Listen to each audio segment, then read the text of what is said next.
سلام، وقتتون بخیر. حدیث هستم و به انگلیش جرنی خوش اومدید. امروز با چپتر 1 از ناول A Girl and a Match در خدمتتون هستم. اول از همه باید اشاره کنم که PDF این چپتر، فایل صوتیش و همچنین معنی کلمات جدیدش به صورت فایل PDF برای بچه‌های تلگرام آپلود شده. پس حتما جوین بشید. لینکش رو براتون توی دیسکریپشن و هم توی ویدیو میذارم. چون اتفاقات قشنگی قرار فقط برای بچه‌های تلگرام در آینده بیفته.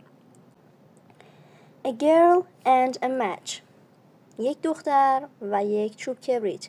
girl به معنی دختر و match به معنی چوب کبریت هست. and هم به معنی و. A shape moved through the dark streets. A به معنی یک، shape به معنی سایه، moved حرکت کرد. move فعل اصلی هستش و اینجا دی گرفته و به حالت گذشته در اومده. پس حرکت کرد. through dark به معنی تاریک هستش. street بدون اس میشه خیابان، ولی اینجا اس جمع گرفته و شده خیابانهای تاریک. It was terribly cold and it was snowing.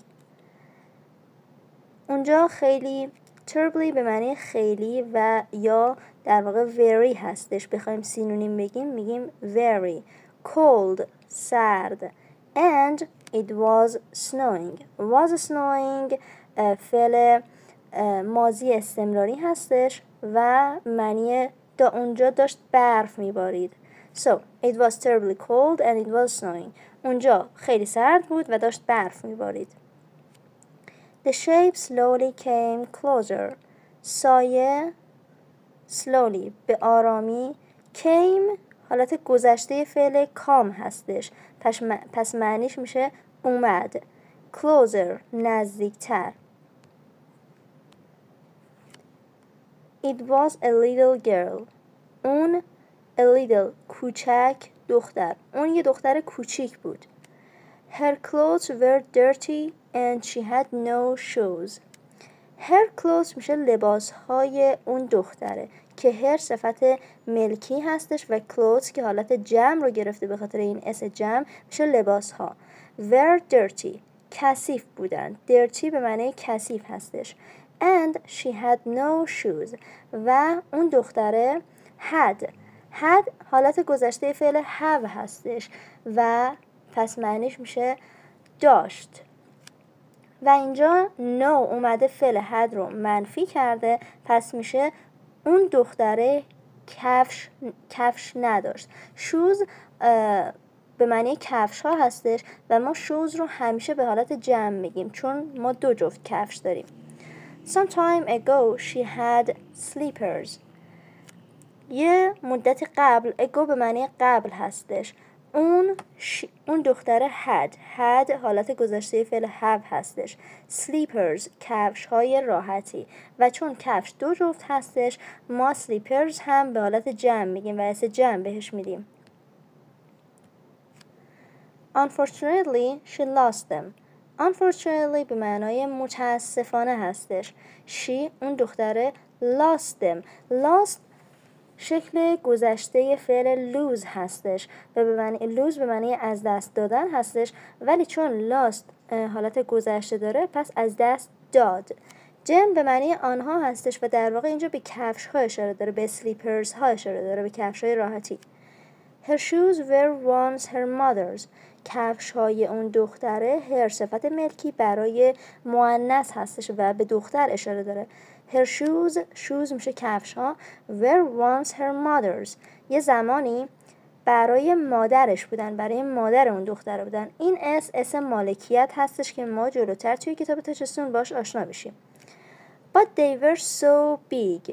But اما they اونها were so توی این قسمت به معنای very هستش، یعنی خیلی.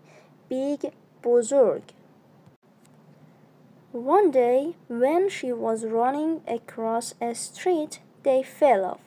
One day یه روزی when she was running across a street. when وقتی که she اون دختره was running فعل ماضی استمراری هست و فعل اصلی run بوده به معنی دویدن. پس اینجا ماضی استمراری گرفته، پس میشه داشت میدوید.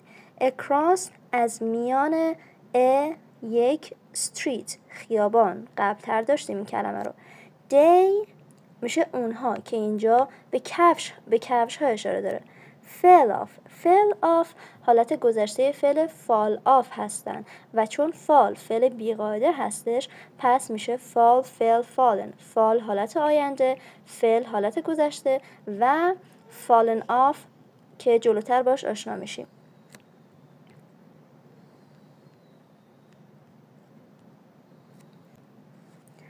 The snow was falling from the beautiful winter sky. The snow میشه برف. اگر خاطرتون باشه snow رو ما پیشتر به حالت verb داشتیم که میشد برف باریدن، اما اینجا snow به حالت noun هستش و میشه برف. was falling فعل ماضی استمراری هست و فعل اصلی fall هستش، پس ما این فعل was falling رو به صورت داشت میبارید. From as the beautiful winter sky آسمان زیبای زمستانی. It was New Year's Eve اون شب سال نو بود. The streets were almost empty now. street رو پیشتر داشتیم به معنی خیابان هست و چون اس جمع گرفته میشه خیابان ها. were almost به معنی تقریبا هست. empty خالی. now حالا. خیابان ها حالا تقریبا خالی بودند. Everyone was inside their warm homes. Everyone همه. was بودند. inside داخل their warm homes خونه های گرمشون که اینجا their صفت ملکی برای فاعل they هست یعنی اونها. The little girl walked in the snow with bare foot. The little girl little کوچک girl دختر کوچک walked شکل گذشته فعل walk هستش و اینجا ایدی گرفته و گذشته شده. walk به معنی راه رفتن هستش و چون اینجا گذشته هستش ما به صورت راه رفت معنیش میکنیم. in the snow در برف. snow برف. with با bare به معنی برهنه هستش با پاهای برهنه. feet اینجا حالت جمع داره و میشه پاها ولی foot FOOT میشه پا. In her hands she was carrying some matches. این در her hands دستهاش. her صفت ملکی برای فاعل she هستش. hand هم به معنی دست هستش و اینجا اس جمع گرفته که میشه دستها. she اون دختره was carrying فعل ماضی استمراری هستش که فعل اصلی carry هستش یعنی همین اینو ما داریم که به معنی حمل کردن هستش و چون اینجا فعل به صورت ماضی استمراری اومده پس ما فعل رو به صورت داشت حمل می کرد معنی می کنیم. some چند تایی matches چوب کبریت ها و اگر دقت کرده باشید ما تیتر چپترمون مچ بود ولی اینجا چون اومده جمعش کرده es اضافه کرده. Every day she went out to sell matches. Every day هر روز. she اون دختره went out حالت گذشته فعل go out هستش که go out به معنی بیرون رفتن هستش ولی چون اینجا ما حالت گذشته فعل رو داریم به صورت بیرون رفت معنی میکنیم. to sell که بفروشه. sell به معنی فروختن هستش. matches چوب کبریت ها رو. but today she didn't sell any. اما امروز she didn't sell اون نفروخت. didn't sell گذشته شده که فعل اصلی ما sell بوده در واقع و didn't اومده که اون رو منفی کنه و همچنین به حالت گذشته درش بیاره. any هیچی. اما اون امروز هیچی نفروخته. She was so cold but she couldn't go home. اون خیلی سردش بود. But اما نمیتونست بره خونه. Go به معنای رفتن هستش. Home به معنای خونه. When she didn't sell any matches, her father would beat her. وقتی که she didn't sell نفروخت هیچ چوب کبریتی رو her father پدر اون که اینجا her صفت ملکی برای فاعل she هستش father به معنای پدر would beat her کتکش میزنه اون رو her اینجا مفعول ما هستش در واقع Oh, I am so hungry, she said. Oh, I am. من هستم خیلی گرسنه. اگر که شورت ویدیو دیروز رو چک کرده باشید متوجه میشید که ما hungry رو دقیقاً داشتیم. She said. اون گفت. said اینجا به حالت گذشته اومده. فعل اصلی say هستش. بذارید بنویسم براتون. فعل اصلی به این صورت هستش. که اینجا برای گذشته شدن وایش تبدیل به آی شده و یه دونه دی بهش اضافه شده که میشه گذشته. say به معنی گفتن هست و اینجا چون به حالت گذشته اومده میشه اون گفت. I want to eat something. من want به معنی خواستن هست. من میخوام که بخورم. eat به معنی خوردن هست. something یه چیزی. I am so cold too, she thought. من خیلی سردمه. to اینجا به معنی همچنین هست. من همچنین خیلی سردمه که ما so رو قبلا معنی کردیم که توی این قسمت هم به معنی خیلی هستش. She thought. اون فکر کرد. thought حالت گذشته فعل think هستش به معنی فکر کردن.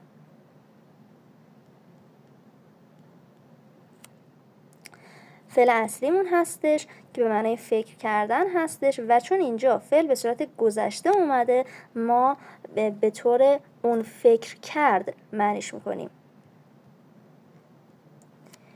She walked past some houses. اون walk رو قبلا معنی کردیم. walk به معنی راه رفتن هستش و اینجا ایدی گرفته و به حالت گذشته اومده پس اون راه رفت past به سمت عقب some houses some چندتایی house به معنی خونه هستش که اینجا یه اس گرفته و جمع شده چند تا خونه رو. Through the windows she could see bright lights shining. Through از پنجره ها ویندو میشه پنجره و اینجا اس جمع گرفته که میشه پنجره ها. She could see bright lights. اون دختره میتونست ببینه. see به معنای دیدن هستش. bright میشه روشن. light میشه لامپ. درخشان. shining میشه درخشان. اون میتونست ببینه لامپ های روشن درخشان رو. Then she smelled some meat roasting. Then سپس اون دختره smell به معنای بو کشیدن هستش و اینجا ایدی گرفته پس بو کشید گذشته به صورت گذشته معنی میشه دیگه. some چندتایی meat roasting گوشت کباب شده. meat به معنی گوشت و roasting به معنی کباب شده هستش. It was painful to her. اون خیلی دردناک بود برای دختر. painful دردناک. to برای her برای اون دختر. She was so hungry. اون دختره خیلی گرسنه بود. so به معنای خیلی و hungry به معنای گرسنه. I want to eat that delicious meat. من میخوام که بخورم. eat به معنای خوردن. اون delicious خوشمزه. delicious خوشمزه. meat گوشت. من میخوام که بخورم اون گوشت های خوشمزه رو. She thought. اون با خودش فکر کرد. ما فعل thought رو داشتیم گفتیم که thought حالت گذشته فعل think هستش که به معنی فکر کردن هست، ولی چون اینجا به حالت گذشته اومده پس ما این فعل رو به صورت فکر کرد معنی میکنیم. So many people are spending a wonderful time with their families. So many مقدار زیادی از people مردم are spending فعل حال استمراری هستش که فعل اصلی spend هست به معنی گذروندن یا صرف کردن هستش که ما اینجا چون فعل به صورت حال استمراری اومده به این صورت معنیش میکنیم دارن صرف میکنن، دارن میگذرونن. A wonderful یک شگفت انگیز که میشه یک wonderful شگفت انگیز time زمان with با their families. family به معنی خانواده هستش و their صفت ملکی برای فاعل they یعنی اونها هستش، پس خانواده هاشون، خانواده های آنها. پس مقدار زیادی از مردم دارن یه وقت شگفت انگیزی رو با خانواده هاشون میگذرونن. They are eating wonderful food. اونها are eating فعل به صورت حال استمراری اومده به فعل اصلی eat بوده یعنی بدون ing. اونها دارن میخورن wonderful شگفت انگیز food غذا. اونها دارن غذای شگفت انگیزی رو میخورن.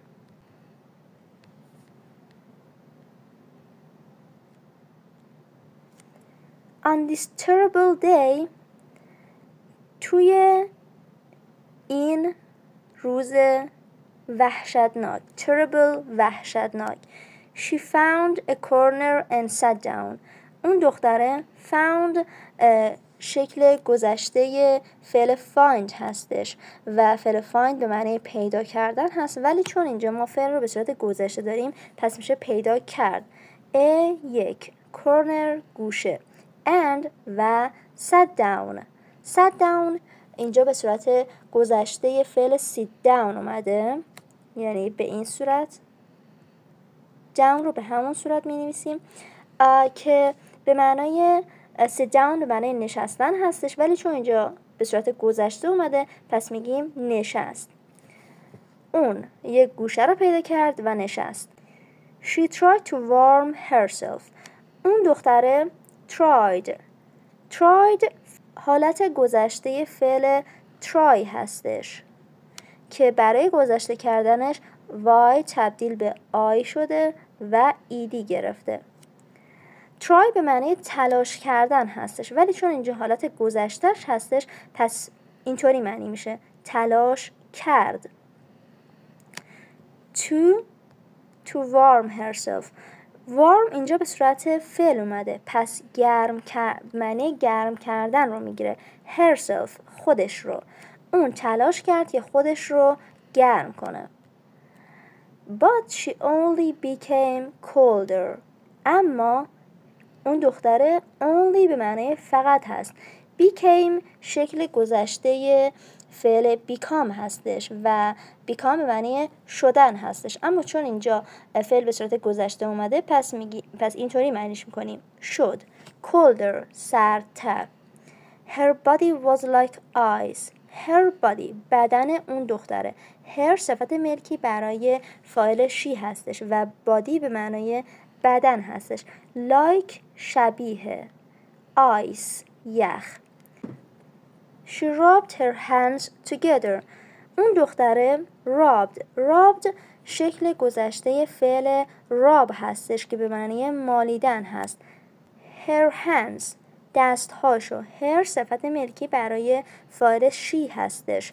hand به معنی دست و اینجا اس جمع گرفته شده دستها.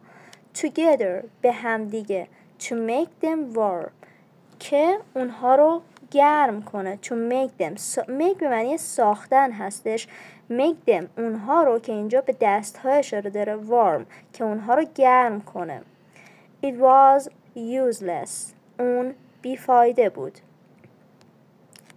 useless به معنی بیفایده هست. the matches she thought. چوب کبریت ها. she thought قبلتر فعل thought رو داشتیم که حالت گذشته فعل think هستش و به معنی فکر کردن. just one فقط یه دونه. just فقط one یه دونه it will make my hands warmer it will it اینجا الان به چوب کبریت اشاره داره will make my hands warmer دستهای منو گرمتر warmer گرمتر خواهد کرد و will اینجا جمله رو به حالت آینده آورده به خاطر همین این فعل رو به این صورت معنی می‌کنیم اون دستهای منو گرمتر خواهد کرد She took one match and struck it against the wall اون دختره took حالت گذشته فعل take هستش به معنی برداشتن و چون اینجا فعل به صورت گذشته اومده پس میشه برداشت one یه دونه match چوب کبریت and struck به معنی ضربه زدن هست struck it اینجا به چوب کبریت اشاره داره اون رو against به wall دیوار اون یه دونه چوب کبریت برداشت و به دیوار ضربه زد She was amazed به معنی شگفت زده بود شگفت زده هستش اون شگفت زده بود و اینجا چون واژه اومده فعل به صورت گذشته معنی می‌کنیم Oh it is so beautiful it اون is هست so very خیلی beautiful زیبا she thought رو داشتیم که حالت گذشته فعل think هستش به معنی فکر کردن هستش she felt the warmth from that one tiny match she اون دختره felt شکل گذشته فعل feel هستش به معنی احساس کردن هستش ولی چون اینجا حالت گذشته فعل رو داریم پس میشه احساس کرد the warmth به معنی گرما هستش from as that اون one یک tiny به معنی کوچیک هستش match هم به معنی چوب کبریت اون احساس کرد گرما رو از یک چوب کبریت کوچیک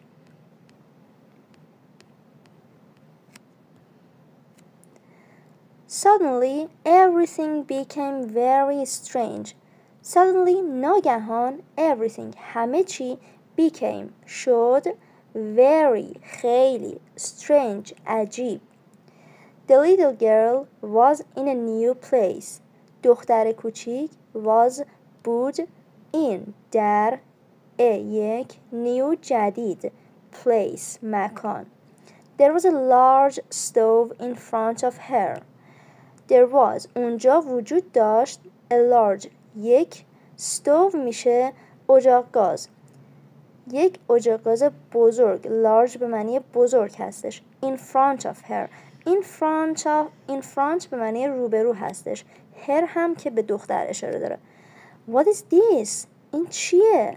What is this? این چیه؟ She asked شکل گذشته فعل ask هستش و اینجا ما فعل اصلیمون ask هستش و اینجا این فعل ایدی گرفته و تبدیل به گذشته شده ask به معنی پرسیدن هستش و چون اینجا فعل به صورت گذشته در اومده پس اینطور معنیش میکنیم پرسید She asked اون پرسید This stove is so warm این اجاق گاز is هست so very خیلی warm گرم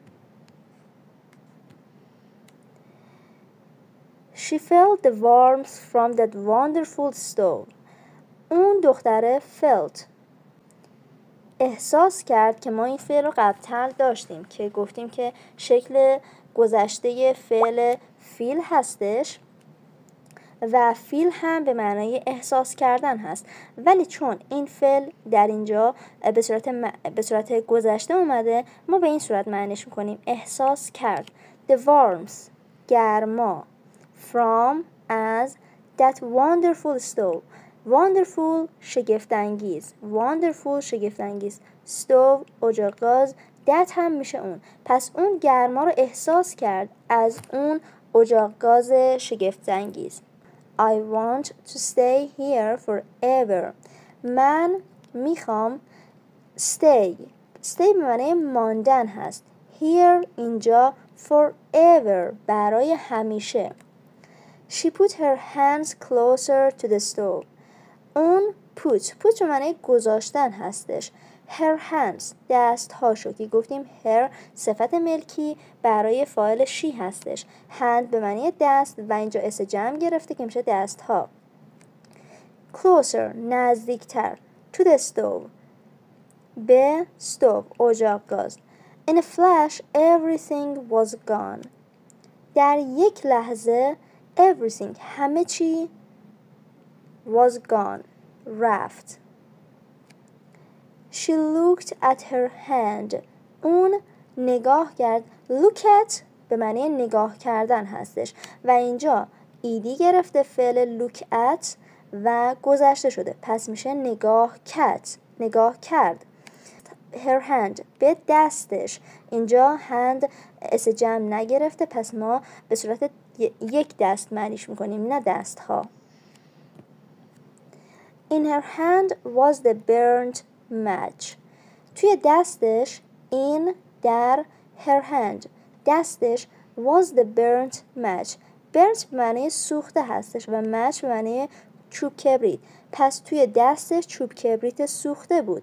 she felt very disappointed اون احساس کرد very disappointed خیلی ناامیدی رو. اون در واقع میتونیم به صورت کلی معنیش کنیم اون خیلی ناامید شد. disappointed به معنی ناامید هستش. very هم که به معنی خیلی. خب این چپتر هم تموم شد. امیدوارم لذت برده باشید. پنجشنبه هفته بعدی منتظر چپتر بعدی این رمان زیبا باشید. نظراتتون و سوالاتتون رو حتما برام کامنت بذارید چون خیلی بهم کمک میکنن و حتما چکشون میکنم و توی ویدیوهای بعدی جوابشو براتون میذارم. دوباره یادآوری میکنم چنل تلگرام رو حتما فالو کنید. لینکش این پایین میاد. خوشحال میشم ویدیو رو لایک کنید. تا ویدیوی بعدی خدا نگهدار.